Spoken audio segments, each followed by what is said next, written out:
the record going as we are going into the fourth game here of this series. Drewbie is up 3-0 over Ganon right now. Drewbie just needs one more win to seal the deal and win $1,000. So this is truthfully, I'm feeling a little nervous. I'm not Drewbie or anything like that. I know Drewbie's been playing solid. Don't get me wrong, but and when your back's up against the wall, Ganon hopefully will pull out some crazy business as Drewbie does a little bit of a loop-de-loop there as Drewbie gets the eastern spawn, and we're going back to Metalopolis here as selected by Ganon. Ganon getting the western spawn here, and the cross positions we're going to see a little bit more. Terran games always turn into those little bit of a longer macro games as their tech is very accessible. 1-1-1 is a pretty awesome build against any TVT match, so... basically, it's going to be pretty crazy as Ganon is basically not able to take any advantage. Ganon is cutting in his own advantages. He is getting early lead advantage, but not able to to take on anything else. So I'm really sad for that because he's been playing really hard. He worked his way to the finals, but Drewbie is just playing rock solid root gaming. Great Wall of China, that's what I gotta say. Yeah, totally. Drewbie is the unbreakable wall right now. So he's looking to close this series. This is the grand finals of the finals of the grand finals of the final day of the Canadian Cup. I know I added one too many finals in there, but you guys get the picture. Want to give a shout out to our sponsors, of course, A Power, Jinx, Coca-Cola, and Sennheiser for putting up the awesome prize pool. As well as the DNA Internet Cafe down in Richmond, British Columbia, for letting us come in here, use their house as well as their computers. We've dissected 3 or 4 computers, and it's a pretty good place to be. I want to give you guys all the chat people, everybody that's tuning in. There's about 630 viewers in there right now. I want to give you guys all a big shout out for tuning in. As I mentioned in previous games, you guys are the reason that StarCraft can continue on, as we do need the viewers like yourselves just to even watch the streams to be able to produce sponsors. So it is a chain. Sponsors, viewers bring sponsors, sponsors bring tournaments, tournaments bring players. So that's the way it goes from the organizational side. I can tell that from Truth. So special shout out to all you guys. If this is the last game of the night, Drewbie's been playing solid, and he's poised to end it. If this is the last game of the night, I want to thank everybody, obviously, for tuning in for the entire Canadian Cup. Much love out to you guys. I'll give you guys one more thanks after this, but this is on the VOD, and I do want to thank everybody for tuning in, everybody that's watching the VOD, everybody that stops by. You guys are the reason I do this, and we love you for it. This is, of course, Iced from L2SC TV, and I am joined, obviously, by my co-caster, Byam. And we've been here at DNA Internet Cafe for the last 9 hours about now. We're pushing about 9 hours. So it's been a great day, but it's happy to see it wind down. And we've had some really good StarCraft today.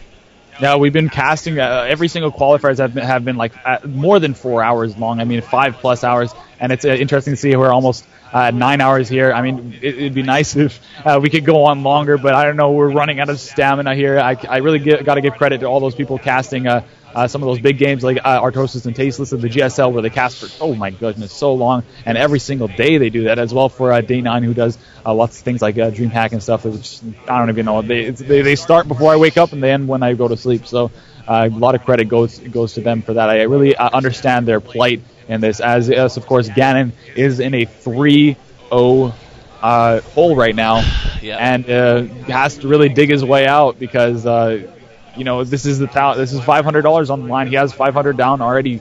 He just wants to get that extra 500. Hopefully, he is putting an expansion down, so hopefully no early assaults will come from Drewbie, and if they do come, I'm really hoping that he can hold them off. Okay, there we go. Drewbie actually going for an expansion as well. So we have a double expansion here or a single expansion coming from each player, so 2 expansions in total.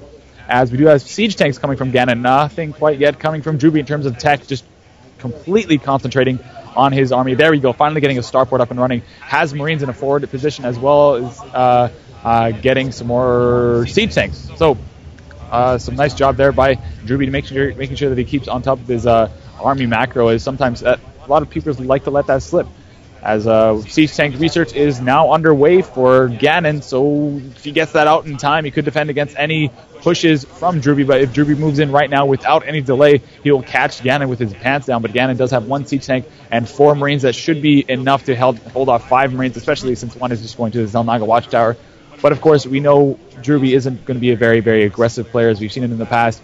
He's more of a he's more like Huck. He's more of a let's wait and see player. Yeah, and then after he figures out what kind of timings this guy's going for, he decides, okay, I'm going to go for this, I'm going to go for that. But that's another thing I have to mention is that Drewbie has these timings in his head down so pat that even if he knows only a couple things about a certain player, he'll know, okay, he hasn't attacked me here, I haven't found him here, he isn't hanging out here, so therefore he must be doing A, B, or C. And then he just does a process of elimination in his head, and then eventually gets to the stage where he knows exactly what the person has done, even though he hasn't even seen anything in his base. Yeah. It's just something that it takes only comes from experience with playing against pro players. Because even playing against ladder players, sometimes you're up against builds that aren't exactly solid, because either players are experimenting or they're just not that good.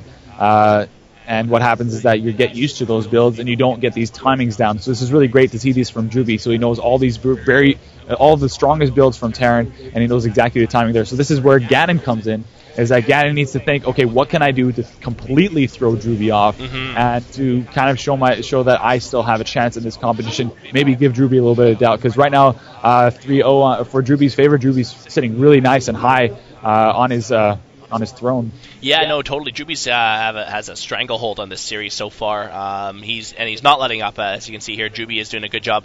The difference in this build here is Ganon has gone on to 3 racks rather than getting any starports.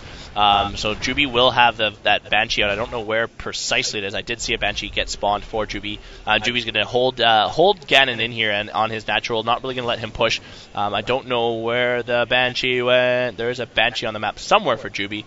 There it is. It's going to join the front there and just try to snipe some outlying tanks, as it will be able to do that, as the Marines are going to get actually sniped by these tanks as well. So that Banshee does bait in the tanks and is going to start shelling at the expansion. There is nothing to defend this Banshee, and Drewbie again has taken a very, very good tech position to be able to hold this in. The siege tank cannot move from its repairers, and it's trying to get out of there. There it goes, finally, as a stop gets put on. Ganon is forced to retreat from his natural, as 3 tanks and a Banshee from Drewbie are just harassing Ganon. So Ganon is back again on his heels, and yeah, it is just a really, really tough position to be in. I don't think... Whoa, that Banshee was shooting uphill. No, it was shooting at the Marines there.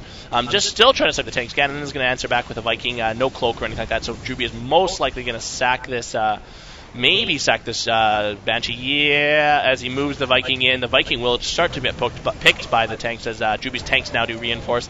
Drewbie, as you can see up in the top here, has not let up on his production. He does not miss a beat. As you mentioned, he will stay up high as the tank from Ganon does get sieged down. Drewbie burning that scan to be able to gain high ground advantage and just start sniping at the workers. The Banshee will come back in to maintain the high ground advantage. It will get sniped down, but Drewbie does have another scan ready, and those SCVs are grouped up. Ooh, significant SCV damage on Ganon as that grouping. So you can see there from the income tab is Drewbie has reduced the worker count again to half from Ganon.